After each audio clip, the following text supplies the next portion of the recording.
अस्सलाम वालेकुम, मेरा नाम है जहाज़ेब हाशमी और ये है Ford Mustang GT 5.0 V8 2018 model. ये मस्टैंग GT की 6th जनरेशन है जो कि वर्ल्ड वाइड 2015 से लॉन्च की गई थी और ये गाड़ी 2022 तक आई है। 2018 में इस गाड़ी को फेसलिफ्ट कर दिया गया था और ये गाड़ी फेसलिफ्ट वाला वर्जन है और ये स्पेसिफिक कार मस्टैंग GT है।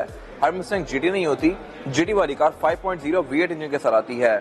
जिन गाड़ियों के बैक पे हॉर्स बना होता है फोर्ड का, वो गाड़ियां 2.3 इको बूस्ट होती हैं। इसमें सिर्फ एक 2.3 लीटर इंजन भी आता है, लेकिन ये गाड़ी असल मस्टैंग है 5.0 5000 सीसी V8। पावर के लिहाज से ये गाड़ी बहुत मजेदार है और इस गाड़ी में हर वो चीज आती है जो कि यंगस्टर को अपनी कार से चाहिए होती है। जैसा कि ये गाड़ी लुक्स के लिहाज से बहुत एग्रेसिव है, स्पेसिफिक कार का कलर भी हेड टर्नर है, फिर ये गाड़ी कन्वर्टेबल भी है। मस्टैंग GT है, ये गाड़ी लाउड भी काफी है, लुक्स के लिहाज से बहुत मजेदार है, हैवी टू डोर और इसमें बहुत सारी ऐसी चीजें आती हैं जो कि इस गाड़ी को बिल्कुल वैल्यू टू मनी बनाती हैं। खैर, अगर बात कीजिए स्पेसिफिक कार की तो इसकी डिमांड 4 करोड़ रुपए है और ये गाड़ी साइकिल मोटरस्पोर्ट के पास अवेलेबल है। अगर आपने इस गाड़ी के बारे में कोई इन्फॉर्मेशन लेनी है तो आप इस दिए गए नंबर पे कॉल कर सकते हैं या फिर आप साइकिल मोटरस्पोर्ट को विजिट कर सकते हैं जो कि रावलपिंडी में DH2 के गेट 1 के ऑपोजिट लोकेटेड है। साइकिल मोटरस्पोर्ट सिर्फ गाड़ियों की बाइंग एंड सेलिंग ही नहीं बल्कि गाड़ियों के काम भी किए जाते हैं, जैसे कि tints, wrap, ceramic coating, PPF, graphene coating. यहाँ पे गाड़ियां फेसलिफ्ट भी की जाती हैं और इसके अलावा यहाँ पे फिर एक पेंट बूथ भी अवेलेबल है जहाँ पे गाड़ियों में बेस्ट क्वालिटी का पेंट किया जाता है। तो गाड़ियों में किसी भी तरह के काम के लिए cycle Motors and cycle motorsport is the place. Cycle Motors की टोटल 2 ब्रांचेस हैं, एक DH2 के गेट 1 के ऑपोजिट लोकेटेड है और फिर एक रावलपिंडी में मरी रोड पे लोकेटेड है। Overall it's a great Mustang and today I am going to review it. Let's start with the exterior of this car. Looks के लिहाज से ये गाड़ी बहुत ज्यादा एग्रेसिव है और इसके अलावा इस स्पेसिफिक कार के बारे में एक मजेदार फैक्ट ये है कि ये गाड़ी कम पैसों में बहुत ज्यादा फीचर्स ऑफर करती है। अगर बात की जाए फीचर्स की तो इसमें हीटेड एंड कूल सीट्स आती हैं। ये गाड़ी कन्वर्टेबल है, 5000 सीसी है, 460 हॉर्स पावर प्रोड्यूस करती है और इसके अलावा लुक्स के लिहाज से भी इस गाड़ी का कोई मुकाबला नहीं। फिर इसके अलावा इसमें रिम भी 19 इंचेस के आते हैं। ये सारी चीजें अगर आप मर्सिडीज की किसी कार से जाके लेंगे तो गाड़ी आपको तकरीबन 5-7 करोड़ की पड़ेगी। 2018 की अगर आप E क्लास भी लेते हैं तो वो गाड़ियां भी 3 करोड़ टच करती हैं, जबकि पावर के लिहाज से वो इससे आधी भी नहीं होती। तो ये गाड़ी बहुत सारी ऐसी चीजें ऑफर करती है जो कि मेरे ख्याल से इस गाड़ी को वैल्यू टू मनी बनाती हैं। खैर, अगर बात कीजिए स्पेसिफिक कार के फ्रंट लुक की तो ये लुक्स के लिहाज से बहुत ज्यादा एग्रेसिव है। इस पे ये मस्टैंग की सिग्नेचर हेडलाइट्स दी गई हैं और ये फेसलिफ्ट वाली हेडलाइट्स हैं। इसको 2018 में फेसलिफ्ट कर दिया गया था। शेप ये 2015 में लॉन्च हुई थी, वो भी मोरलेस ऐसी ही थी, लेकिन इसकी हेडलाइट में थोड़ा सा ये कर्व दे दिया गया और फिर ये 3 DRL ऐड कर दी गई थी। बाकी हेडलाइट्स के अंदर मस्टैंग के काफी अरसे से एक ही पोजीशन लैंप आ रहा है, इसी में ही हाई और लो दोनों होते हैं। इसके बम्पर में कट्स एंड कर्व्स बहुत सारा एग्रेसिव दिए गए होते हैं। This car is not different. इसके फ्रंट पे काफी बड़ी ग्रिल दी गई है जो कि मस्टैंग की सिग्नेचर ग्रिल है। सेंटर में हॉर्स बना हुआ है और इसके अलावा नीचे इसका एक स्प्लिटर दिया गया है जो कि इसकी लुक को काफी अच्छा बना रहा है और इसका एक फंक्शनल पर्पस भी है। जो ये ब्लैक वाला बॉर्डर है ये इसके बम्पर को स्क्रैच होने से बचाता है। ये गाड़ी काफी लो है तो ब्रेकर्स वगैरह पे इस गाड़ी का बम्पर स्क्रैच ना हो, इसलिए इसके नीचे एक स्प्लिटर दिया गया है। फिर बाकी इसके फ्रंट पे ये इसके DRL आती है, नीचे स्पेसिफिक कार में ये साइड पे ये फेक एयर वेंट्स ऐड किए हुए हैं और इसके अलावा इस गाड़ी के बोनट के अंदर भी एयर वेंट्स आते हैं जो कि फंक्शनल हैं। इनके नीचे प्रॉपर इसके इंटेक्स हैं जो कि यहाँ से हवा सक करके इंजन में फीड करते हैं और इसके अलावा स्पेसिफिक कार में इंजन भी काफी मैसिव आता है 5.0, तो उसके लिए इस गाड़ी का हुड भी काफी बड़ा रखा गया है। इस गाड़ी का आधे से ज्यादा पोर्शन इसके इंजन ने कवर किया हुआ है और पैसेंजर इसके हाफ पोर्शन से भी पीछे बैठते हैं। खैर, ये गाड़ी 2 डोर आती है लेकिन इसमें 4 सीट्स दी गई हैं और इसके अलावा वाइपर भी इस गाड़ी में थोड़े से हिडन दिए गए हैं। इस स्पेसिफिक कार के बारे में कुछ भी यूजुअल नहीं है, बेशक इस गाड़ी का बोनट हो, फेंडर्स हो, लाइट्स हो, इवन इसकी जो रूफ है ये भी कन्वर्टेबल है जो कि मैं आगे कवर करूंगा अभी। और अगर बात कीजिए इस गाड़ी की साइड प्रोफाइल की तो यहाँ भी इस गाड़ी में कुछ भी यूजुअल नहीं है। यहाँ फीचर्स भी अच्छे आते हैं और इसके अलावा अगर बात कीजिए बॉडी टाइप्स की तो मस्टैंग में 2 बॉडी टाइप्स आती हैं, कूप और कन्वर्टेबल। हर किसी की अपनी चॉइस है, कुछ लोगों को खूब सारा पसंद होती है, लेकिन पाकिस्तान में मेरे ख्याल से मोस्टली आवाम को कन्वर्टेबल ज्यादा पसंद आएगी। इसकी सॉफ्ट टॉप आती है जो कि आप फोल्ड कर सकते हैं और इसके अलावा ये गाड़ी है भी बहुत सारा रेयर। इस्लामाबाद में टोटल 2 कार्स हैं, दोनों ही रेड में हैं, लेकिन दूसरी कार के जो बैजेस हैं वो ब्लैक आउट हैं। इसके सारे बैजेस क्रोम में हैं और इसके अलावा मस्टैंग कन्वर्टेबल में ये वाले रिम आते हैं। फिर इसके अलावा अगर बात की जाए फीचर्स की तो इस गाड़ी की साइड मिरर रिट्रैक्टेबल भी हैं, एडजस्टेबल भी हैं, इनमें ऑटो वाला फीचर भी आता है, प्लस ये हीटेड भी हैं और इसके अलावा आप इस गाड़ी को यहीं से लॉक अनलॉक भी कर सकते हैं लाइक दिस। इसके अलावा ये गाड़ी क्योंकि 2 डोर है तो इसके डोर्स काफी बड़े दिए गए हैं और बड़ा होने का मकसद ये है कि इसमें बैक पे भी सीट्स आती हैं तो रेयर पैसेंजर भी यहीं से एंट्री एग्जिट करेंगे इस गाड़ी के अंदर। इसके अलावा यहाँ पे एक और मजेदार फैक्ट ये है कि जब भी आप इसका डोर खोलते हैं तो इसकी विंडो थोड़ी सी रोल डाउन होती है और बंद करने के बाद रोल अप होती है। मोस्टली कन्वर्टेबल कार्स में ऐसी ही आती हैं। फिर इसके अलावा इसके क्वार्टर ग्लास भी बैक पे अलग से दिए गए हैं और यहाँ पे एक और केयर है कन्वर्टेबल वाली कार की रूफ को अगर आप बहुत ज्यादा फोल्ड अनफोल्ड करेंगे तो ये जल्दी सर्विस मांगेगी। इसकी सर्विस होती है, इसके मैकेनिज्म वगैरह को मतलब प्रॉपर सर्विस कराना पड़ता है, तो इसकी फंक्शनलिटी ठीक रहती है। वरना अगर आप इसको बहुत ज्यादा यूज करेंगे तो इसमें मेल फंक्शन आ सकते हैं। इसकी विंडोज भी कई दफा फुली रोल अप नहीं हो रही होती। तो ये कुछ केयर्स हैं जो कि अगर आप करेंगे तो आपकी कन्वर्टेबल कार बिल्कुल भी कोई इशू नहीं करेगी। इसी तरह पेट्रोल लेंस गाड़ी में काफी स्ट्रॉन्ग आती हैं, जो कि फ्रंट फेंडर से रेयर फेंडर से कंटिन्यू करती हैं। और इस गाड़ी में 5.0 का बैच आता है आगे। ये बैच भी सिर्फ 5.0 वाली कार्स पे ही आता है, छोटी कार्स में कोई बैच नहीं आता यहाँ पे। और ये इसकी सॉफ्ट रूफ, इसको फोल्ड करते हैं। फोल्ड करने का तरीका यह है कि आप गाड़ी के अंदर बैठ के एक लॉक है, इस लॉक को अनलॉक करेंगे और फिर आप इसकी रूफ को फोल्ड कर सकते हैं लाइक दिस। ये इस गाड़ी का टॉप डाउन लुक।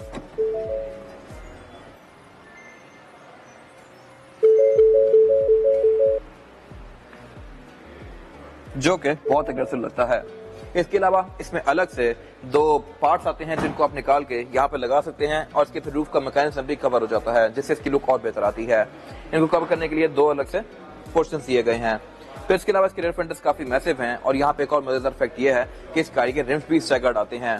अगले रिम छोटे हैं और पिछले रिम थोड़े से ज्यादा चौड़े हैं। अगले टायर की प्रोफाइल 245 है और पिछले की 275, जो कि मैं आगे कवर करूंगा अभी। ये गाड़ी फ्रंट से थोड़ी श्रिंक है, बैक पे आके काफी वाइड हो जाती है। और अगर बात कीजिए इस गाड़ी के रेयर लुक की, तो ये वो एरिया है जो कि इस पूरी कार में सबसे ज्यादा एग्रेसिव है। इसके बैक पे क्वाड एग्जॉस्ट दिए गए हैं, काफी एग्रेसिव एलईडी लैंप्स दिए गए हैं टेल लाइट्स के, और इसके अलावा बैक पे मस्टैंग जीटी की बैचिंग दी गई है। जीटी वाली कार 5.0 होती हैं, जिनमें यहाँ पे हॉर्स आता है, वो गाड़ियां इको बूस्ट होती हैं। इसके अलावा ये गाड़ी काफी लाउड है साउंड के लिहाज से, जो कि मैं अभी चेक करवाऊंगा आपको आगे। और इसके अलावा फिर इसके बैक पे एक एरियल एंटीना भी आता है, एक बीच में पोर्शन दिया हुआ है, आई डोंट नो ये क्या है। अगर आपको पता है तो कमेंट सेक्शन में मेंशन कीजिएगा। और इसके अलावा फिर इसमें ऊपर ब्रेक लैंप वगैरह आता है और इसमें बैक पे पार्किंग सेंसर्स भी आते हैं, जो कि डेफिनेटली इस तरह की कार के लिहाज से रिक्वायर्ड हैं। इसके अलावा फिर इसके बैक पे काफी बड़ा सारा स्प्लिटर दिया गया है। अगेन ये भी गाड़ी के बम्पर को डैमेज होने से काफी हद तक बचाता है। साइड पे रिफ्लेक्टर्स दिए गए हैं और इसके अलावा इस गाड़ी का फ्यूल डोर भी लेफ्ट पे आता है। ये फ्यूल डोर भी फोर्ड की मोस्टली कार्स की तरह है, इसको आप ऐसे अनलॉक कर सकते हैं और ये इजी फ्यूल वाला है, यानी कि आप नोजल यहाँ पे डायरेक्ट इंसर्ट कर देंगे, इसमें अंदर कोई कैप नहीं आता।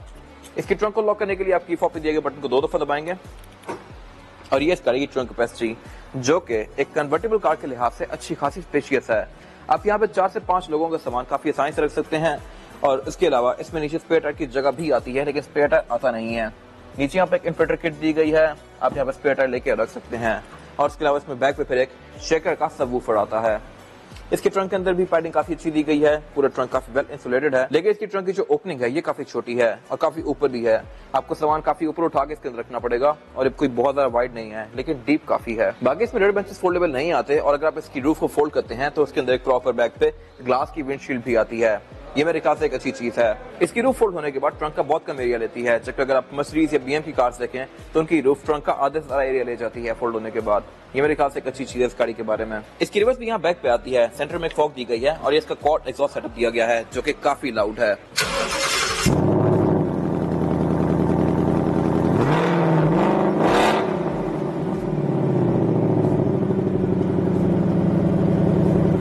इसके बाद अगर बात कीजिए इस गाड़ी के इंटीरियर की, तो एक्सटीरियर की तरह इस गाड़ी का इंटीरियर भी बहुत ज्यादा एग्रेसिव है। इसमें लग्जरी फीचर्स भी दिए गए हैं, लेकिन लुक्स के लिहाज से इस गाड़ी का कोई मुकाबला नहीं। एक जेंसेस के लिहाज से ये गाड़ी एक परफेक्ट कार है। अगर बात कीजिए इस गाड़ी के स्टीयरिंग व्हील की, तो स्टीयरिंग व्हील इस गाड़ी का बहुत एग्रेसिव है। इसमें ऊपर एक कार्बन फाइबर की ट्रिम्स दी गई हैं, सेंटर में एक रेड कलर की स्ट्रिप दी गई है, जो कि इसकी लुक में एक रेसीनेस वाला टच ऐड कर रही है और ये बाय द वे इस गाड़ी के कलर के साथ मैच है। फिर इसके अलावा इसमें पूरी कार की तरह की स्टिचिंग कंटिन्यू करती है रेड कलर की, और इसके अलावा इसकी ग्रिप्स भी काफी सब्सटेंशियल हैं। ये steering by the way change हुआ है। इसका जनरल स्टीयरिंग जो आता है मस्टैंग का, वो भी अवेलेबल है और ये एक आफ्टर मार्केट लेकिन मस्टैंग का ही स्टीयरिंग अवेलेबल है, जो कि इस पे फिलहाल लगा हुआ है। इसकी ग्रिप्स भी काफी ग्रिपी हैं और इसके अलावा फिर इस गाड़ी में पेडल शिफ्टर्स भी आते हैं। इसको आप मैनुअली भी ड्राइव कर सकते हैं डेफिनेटली। और इसके अलावा फिर इसके लेफ्ट राइट स्पोक को डिफरेंट कंट्रोल्स दिए गए हैं। लेफ्ट स्पोक जो कंट्रोल्स हैं ये इस गाड़ी के मल्टीमीडिया सिस्टम के हैं। राइट स्पोक को जो कंट्रोल्स दिए गए हैं, यहाँ से आप इसकी एमआईडी स्क्रीन के बीच में नेविगेट कर सकते हैं। और बाय द वे ये गाड़ी क्योंकि फेसलिफ्ट वाला वर्जन है 2018 वाला, तो इसमें स्क्रीन भी डिजिटल आती है। पहले इसमें एनालॉग डायल्स आते थे। इसकी लुक बहुत ज्यादा बेहतर है, जो कि मैं आगे कवर करूंगा अभी। फिर इसके अलावा नीचे यहाँ पे इसका फोर्ड का बटन दिया गया है और यहाँ पे लेफ्ट साइड पे इसका क्रूज कंट्रोल दिया गया है और क्रूज कंट्रोल भी इस गाड़ी में अडॉप्टिव आता है। स्टीयरिंग तो इस गाड़ी का बहुत मजेदार है, लेकिन अगर बात कीजिए इस गाड़ी के मीटर की, तो ये इसका फेसलिफ्ट पैरामीटर है, जो कि डिजिटल है। ये पूरी स्क्रीन है और इसको आप बहुत ज्यादा कॉन्फ़िगर कर सकते हैं। इसके आप कलर टोन्स को भी अपने लिहाज से चेंज कर सकते हैं, आरजीबी कलर्स में, फिलहाल इसका मीटर रेड है, इसको आप ग्रीन, ब्लू, येलो जो मर्जी करना चाहें कर सकते हैं, अपनी गाड़ी के कलर के साथ भी मैच कर सकते हैं। ये गाड़ी रेड है तो डेफिनेटली इसके साथ रेड मीटर की सेंस बन रही है, लेकिन अगर आपकी गाड़ी ग्रीन कलर में भी है तो आप इसको ग्रीन भी कर सकते हैं। फिर इसके अलावा इसके अंदर बहुत सारी डिफरेंट और स्क्रीन आती हैं और ये ड्राइव मोड के साथ चेंज भी होता है। अगर आप इस गाड़ी को कंफर्ट में रखेंगे तो इसका मीटर एक नॉर्मल हर कार की तरह के मीटर जैसा होगा। अगर मैं इसको स्पोर्ट प्लस पे करता हूँ तो इसके मीटर की लुक बहुत एग्रेसिव हो जाती है और इसका आरपीएम भी ये बड़ा मजेदार हो जाता है, जो कि एक लाइन है और ये एंड टू एंड कंटिन्यू करती है। अगर बात कीजिए ड्राइव मोड्स की तो इस गाड़ी में ड्राइव मोड्स टोटल 5 आते हैं: normal, sport plus, race track, track strip और फिर स्नो या वेट। तो इन पांचों मोड्स के लिहाज से इस गाड़ी का मीटर एडजस्ट करता है और इसके एग्जॉस्ट की साउंड भी एडजस्ट करती है। आप इसके एग्जॉस्ट को भी क्वाइट, नॉर्मल या लाउड में चेंज कर सकते हैं। ये अगेन मेरे ख्याल से एक मजे की चीज है और ये एग्जैक्टली सारी वही चीजें हैं जो कि मेरे ख्याल से मेरी एज के लड़के को चाहिए होती हैं। खैर, इसके आप साउंड को भी कम ज्यादा कर सकते हैं और इसके अलावा अगर बात कीजिए इसके मीटर की हाउसिंग की तो ये भी काफी मजेदार है। और इसके अलावा इसके ऊपर वाला पोर्शन जो है ये सारा सॉफ्ट टच पैडिंग की फिनिश में दिया गया है। डैशबोर्ड के सेंटर में इसका एक सबवूफर दिया गया है और लेफ्ट साइड पे डैशबोर्ड अगेन काफी उठा हुआ है। इसका डिजाइन भी काफी अनयूजुअल सा है और यहाँ पे मस्टैंग का बैज दिया गया है। फिर इसके अलावा सेंटर में इसके 3 एयरवेंट्स दिए गए हैं जो कि आप रोटेट कर सकते हैं और फिर यहाँ पे सिल्वर कलर का पोर्शन कंटिन्यू करता है जो कि इसकी लुक को और बेहतर बना रहा है। उससे नीचे फिर इसकी स्क्रीन दी गई है जो कि फोर्ड की सिंक वाली स्क्रीन है। सिंक भी इस गाड़ी में 2016-17 की बात से आना शुरू हुआ था, पहले ये नहीं आता था। सिंक यानी कि SYNC बेसिकली फोर्ड का एक प्रोप्राइटरी सिस्टम है जो कि काफी एडवांस है। ये आपको नेविगेशन, मैप्स, इस तरह की सारी चीजें शो करवाता है और इसके अलावा इसमें Android auto, Apple CarPlay, Bluetooth इस तरह की भी सारी चीजें आती हैं। फिर इसके अलावा ये स्क्रीन काफी रिस्पॉन्सिव है और इसके अलावा इसका क्लाइमेट कंट्रोल भी आपको इसी स्क्रीन में शो होगा। Climate control by the way इस गाड़ी में डुअल जोन आता है। स्क्रीन से नीचे पर यहाँ पे कुछ और कंट्रोल दिए गए हैं जो कि इसी स्क्रीन के हैं और फिर उससे नीचे क्लाइमेट कंट्रोल दिया गया है। क्लाइमेट कंट्रोल इस गाड़ी से आप कोई बहुत ज्यादा एक्सपेक्ट अच्छा नहीं कर रहे होंगे, लेकिन स्पेसिफिक कार में क्लाइमेट कंट्रोल है भी डुअल जोन और उसके अलावा इसमें फिर ड्राइवर और पैसेंजर दोनों की सीट हीटेड और वेंटिलेटेड दोनों आती हैं। ये चीजें लग्जरी व्हीकल्स यानी कि मर्सिडीज एस क्लास वगैरह या फिर लैंड क्रूजर ऑफर करती हैं, जबकि इस गाड़ी में भी ये सारी चीजें दी गई हैं। हीटेड के भी इस गाड़ी के 3 लेवल्स हैं सीट्स के और इसके अलावा कूल्ड के भी 3 लेवल्स हैं। फिर इसकी जोन्स को एडजस्ट करने के लिए यहाँ पे डायल दिया गया है जो कि पूरा रोटेट नहीं होता और उससे नीचे कुछ और स्विचेस दिए गए हैं जहाँ से आप इस गाड़ी के डिफरेंट मोड्स को कॉन्फ़िगर कर सकते हैं। सबसे लेफ्ट पे जो स्विच दिया गया है ये इसका मोड सिलेक्टर है जो कि मैंने पहले बताए हैं। इस गाड़ी में 5 मोड्स आते हैं। फिर उसके साथ यहाँ पे इसके स्टीयरिंग की एडजस्टमेंट दी गई है। आप इसके स्टीयरिंग को नॉर्मल, स्पोर्ट और कंफर्ट के बीच में स्विच कर सकते हैं। स्पोर्ट में थोड़ा हार्ड होगा, नॉर्मल में नॉर्मल होगा और कंफर्ट में बिल्कुल स्मूथ होगा। फिर साथ यहाँ पे ट्रेक्शन कंट्रोल ऑन ऑफ दिया हुआ है और उसके अलावा हेडलाइट का बटन दिया हुआ है। ये स्विचेस एक फाइटर जेट की जैसे लुक देते हैं और ये सारे ही स्विचेस सिर्फ ऊपर होते हैं, नीचे नहीं होते। इनकी फील काफी मजेदार है और साथ फिर ये इस गाड़ी का इंजन स्टार्ट स्टॉप दिया गया है और स्पेसिफिक कार में ऊपर एक ये इसके बटन लगाया हुआ है। इसको आप ऊपर करके इस गाड़ी को स्टार्ट करेंगे। फिर उससे नीचे यहाँ पे शेकर की बैचिंग दी गई है। शेकर बेसिकली इस गाड़ी का साउंड सिस्टम है जो कि काफी प्रीमियम है। साथ एक यूएसबी इनपुट दिया गया है, सिगरेट लाइटर दिया गया है और उससे पीछे इस गाड़ी का गेयर सिलेक्टर दिया गया है। गेयर सिलेक्टर इस गाड़ी में काफी अनयूजुअल सा है। आप इसके ऊपर वाले बटन को दबा के इसको डिफरेंट गेयर्स के बीच में स्विच कर सकते हैं। ऐसा ही गेयर SLR मैक्लैरेन में आता है, लेकिन जस्ट डिफरेंस ये है कि उसमें यहाँ पे पुश स्टार्ट आता है गेयर के अंदर। इसकी फील काफी अच्छी है और गेयर सिलेक्टर के आगे एक सिंक की बैचिंग दी गई है SYNC जो कि रिप्रेजेंट करता है कि इसकी स्क्रीन सिंक वाली है। फिर उसके अलावा उससे पीछे ये सारा ही एरिया लेदर की फिनिश में है।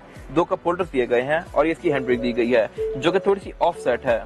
ऑफसेट इस तरह से कि मैं राइट पे बैठा हूँ। ये गाड़ी राइट हैंड ड्राइव है और यूके वर्जन है, बट इसमें हैंड ब्रेक लेफ्ट पे दी गई है। लेफ्ट पे होने की वजह यह है कि ये गाड़ियां अमेरिकन हैं और American cars left hand drive आती हैं, तो इस गाड़ी को बेसिकली लेफ्ट हैंड से राइट हैंड में कन्वर्ट किया गया है। मोस्टली चीजें तो कन्वर्ट हुई हुई हैं यूके के लिए, लेकिन इसकी हैंड ब्रेक लेफ्ट पे ही रह गई है। बोनट पॉपर वो भी लेफ्ट पे ही है। इसके अलावा और भी कुछ चीजें इसकी लेफ्ट के हिसाब से डिजाइन हुई हुई हैं जो कि मेरे ख्याल से फ्लिप की जा सकती थी। इसके अलावा इस गाड़ी में विंडोज के सिर्फ 2 ही स्विचेस आते हैं क्योंकि विंडोज में सिर्फ आगे ही आती हैं। फिर एक यहाँ पे मेजर स्विच दिया गया है, मेन स्विच विंडोज का। इससे इस गाड़ी की अगली विंडोज भी और पिछली विंडोज भी रोल अप हो जाएंगी लाइक दिस। पिछली विंडो इसकी वैसे रूफ के साथ ड्रेस होती हैं। इसके अलावा इस गाड़ी में एम्बिएंट लाइट्स भी आती हैं इंटीरियर में। इसके साइड मिरर भी रिट्रैक्टेबल है यानी कि आप इनको गाड़ी के अंदर बैठ के फोल्ड और अनफोल्ड कर सकते हैं लाइक दिस। और इसके अलावा फिर इसमें वैनिटी मिरर भी आते हैं ड्राइवर पैसेंजर दोनों के लिए विद अ लाइट जो कि ऑटोमेटिक है। इसमें 2 लाइट्स दी गई हैं। फिर इसके अलावा इसमें रेडव्यू मिरर भी ऑटो डिमिंग वाला आता है, तो यहाँ पे कोई कसर नहीं छोड़ी गई। और इसके अलावा इस गाड़ी की रूफ को फोल्ड करने के लिए यहाँ पे एक स्विच दिया गया है। इसकी रूफ को आप इस तरह से रेस करेंगे लाइक दिस और रूफ बंद होने के बाद इसमें एक लॉक आता है जिसको आप इस तरह से लॉक करेंगे। अब ये इसकी रूफ सिक्योर हो गई है। इसके अलावा यहाँ पे कुछ खास है नहीं। और ये गाड़ी 4 सीटर आती है, 2 सीट्स आगे दी गई हैं, 2 बैक पे दी गई हैं। बैक पे एंट्री एग्जिट कितना आसान है चेक करते हैं। फ्रंट डोर इसका काफी मैसिव है जो कि साथ से ओपन होता है। इसकी अगली सीट्स को आप इलेक्ट्रॉनिकली आगे करेंगे इस तरह से, और फिर यहाँ पे बैक फोल्ड करने के बाद बैक पे जाने के लिए काफी सारी कैपेसिटी बन जाती है। यहाँ पे बैठने के बाद अगर मैं इसको वापस करता हूँ तो पैसेंजर्स के लिए मैट्स भी आते हैं। फ्रंट सीट को अनफोल्ड करने के बाद मेरे पास यहाँ पे इतना लेग रूम बाकी है। हेडरूम का भी यहाँ पे कोई इशू नहीं होने वाला, और इसके अलावा यहाँ पे मैट्रेस भी पूरी दी गई हैं। यहाँ पे 2 लोग भी बैठ सकते हैं, सेंटर में सीट उठी हुई है, लेग रूम का बिल्कुल भी कोई सवाल नहीं पैदा होता। और इसके अलावा फ्रंट सीट भी कोई बहुत ज्यादा अनकंफर्टेबल नहीं है। बैक पे यहाँ पे 2 लोग एडजस्ट किए जा सकते हैं, लेकिन लॉन्गर जर्नीज के लिए नहीं। लॉन्गर जर्नीज में थोड़ी सी ना टायरिंग हो जाएगी बैक पे। बाकी यहाँ पे सीट बेल्ट दी गई हैं, आईसोफिक्स सपोर्ट दिए गए हैं, 2 स्पीकर दिए गए हैं, ड्रॉर दी गई है, सनग्लास होल्डर दिया गया है, और रेयर पैसेंजर के पास भी फ्रंट सीट को फोल्ड करने के लिए रिलीज दिया गया है। यहाँ से मैं इसको अनलॉक करके इस तरह से आगे कर सकता हूँ और फिर मैं इधर से एग्जिट कर सकता हूँ लाइक दिस। तो मेरे ख्याल से यहाँ पे 2 लोग एडजस्ट किए जा सकते हैं। इसके बाद अगर बात की जाए इस गाड़ी के इंजन की, तो मस्टैंग बहुत सारे इंजन ऑफर करती है, लेकिन इसमें 2 मेन इंजन आते हैं। 2.3 लीटर इको बूस्ट जो कि 4 सिलेंडर होता है सिर्फ, और फिर 5.0 V8 इंजन। असल मस्टैंग होती ही 5.0 V8 वाली है। 2.3 वाली कार बड़ी अंडर पावर सी होती है, वो गाड़ी 200 समथिंग हॉर्स पावर प्रोड्यूस करती है, और वो इको बूस्ट होती है ट्विन टर्बो, जबकि ये car naturally aspirated 5.0 V8 engine के साथ आती है। और ये मस्टैंग का आखिरी इंजन होने वाला है जो कि नेचुरली एस्पिरेटेड था। ये गाड़ी 5000 सीसी है और इसके इंजन कॉन्फ़िगरेशन V8 है, और इसमें जो चीजें आप गेम्स में देखते थे आपको रियल लाइफ में देखने को मिलती हैं, जैसे कि रॉश का air intake 5.0 powered by Ford, और इसके अलावा हैमी टाइप की फील आती है, और ये गाड़ी प्रॉपर एक अमेरिकन मसल टाइप की फील देती है। इसके अलावा ये इंजन है भी बहुत ज्यादा लाउड। कहने को 5000 CC engine land cruiser V8 में भी आते हैं, बट स्टिल ये गाड़ी काफी लाउड है, और इसके अलावा फिर इसका बोनट भी काफी ह्यूज है। इसके अलावा अगर बात की जाए परफॉर्मेंस फिगर्स की, तो ये गाड़ी जब इनिशियली लॉन्च की गई थी 2015 में, तो ये कार 435 हॉर्स पावर प्रोड्यूस करती थी। 2018 में जब इसको फेसलिफ्ट किया गया तो इसके अंदर कुछ इंप्रूवमेंट्स की गई थी, जिसमें इसके इंजन के अंदर कुछ रिफाइनमेंट्स की गई, जिससे इसकी हॉर्स पावर 435 से बढ़ के 460 पे चली गई थी। ये गाड़ी 460 हॉर्स पावर है and 530 newton metre of torque produce करती है, जो कि मेरे ख्याल से बहुत अच्छे परफॉर्मेंस फिगर्स हैं। और इसके अलावा ये गाड़ी है भी सिर्फ रेयर व्हील ड्राइव, तो ये गाड़ी टेल भी बड़ी जबरदस्त करती है। मस्टैंग के बारे में एक फैक्ट ये है कि ये गाड़ी कंट्रोल नहीं होती आराम से, डेफिनेटली, क्योंकि ये गाड़ी वेट के लिहाज से काफी हल्की है और पावर के लिहाज से बहुत पावरफुल है। तो डेफिनेटली ये गाड़ी हर बंदे से कंट्रोल नहीं होती, लेकिन जिसका कंट्रोल अच्छा हो वो इसको बड़े मजे से एंजॉय कर सकते हैं। इसके अलावा इस गाड़ी का इंजन कैबिन टाइटली पैक्ड है, इसमें H2H इंजन आता है, और इसके अलावा ट्रांसमिशन इस गाड़ी में ऑटोमेटिक आती है और मैनुअल भी ऑफर होती है। ये स्पेसिफिक कार ऑटोमेटिक है, स्टिक शिफ्ट हर किसी की अपनी चॉइस है, कुछ लोग उसको प्रेफर करते हैं। इसके अलावा फिर इस गाड़ी में ABS, ट्रैक्शन कंट्रोल, इस तरह की सारी चीजें आती हैं जो कि इस गाड़ी की राइड को और ज्यादा बेहतर बनाती हैं। और अगर जहां तक बात की जाए एवरेज की, तो ये गाड़ी आपको तकरीबन 4 से 5 की एवरेज देगी। अगर आप इसको बहुत ज्यादा प्यास चलाएंगे तो ये गाड़ी 6-7 भी जा सकती है, जो कि मेरे ख्याल से एक अच्छी एवरेज है, लेकिन 4-5 ये गाड़ी आपको ऑन एवरेज यही एवरेज दिया करेगी, जो कि मेरे ख्याल से इस तरह की कार के लिहाज से ठीक है। ये गाड़ी प्रॉपर एक हेड टर्नर है और इसकी साउंड भी बड़ी जबरदस्त है, सुनिएगा।